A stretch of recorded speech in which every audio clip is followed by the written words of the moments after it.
136 girls, most of whom were Christian until a month ago, obediently chant the first part of the Quran, dressed in hijab. In fact, if you look closely, not all of them are chanting. It's the first sighting of them, yet more than half the 270 or so girls who were kidnapped aren't here, whether because they refused to convert or for some other reason we don't know. One of the girls is led to the front of the crowd and told to give a Muslim name rather than her Christian one. She's clearly frightened. Hawa. Hawa wai? Hawa Abdu. Hawa Abdu. In the video, Boko Haram's leader, Abubakar Shekau, who's said to be flamboyant, clever and mocking, launches into a long harangue.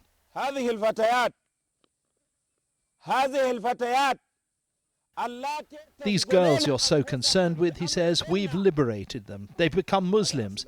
They're staying with us. More than shocking, you can see tears are even... Ayuba Alomson is desperate for news of the girls. He's made the dangerous journey from Chibuk, where they were kidnapped, here to Maiduguri. No fewer than 6 of his relatives were taken, sisters, nieces, cousins, though he can't spot them in the video. This must be pretty shocking for you to see this. It's one of the most shocking moments I ever find myself in it. This is inhuman. It is not correct. It is unfair. There is no need for them to impose them on a kind of Islamic religion. Everybody have a right to choose religion to follow. Good morning. Good morning, sir. Thank you very much for looking after us. Thank you.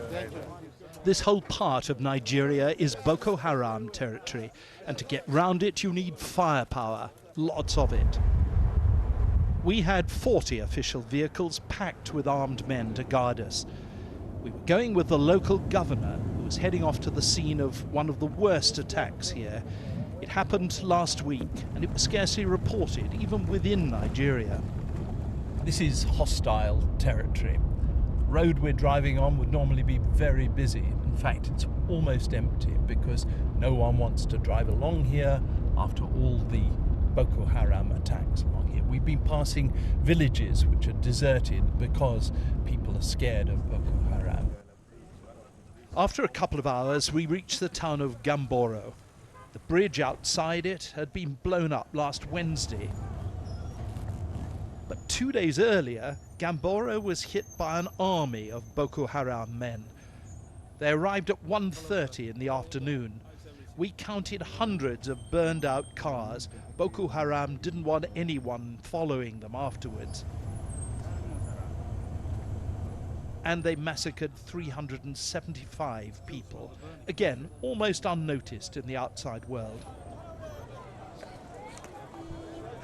The town centre was simply destroyed.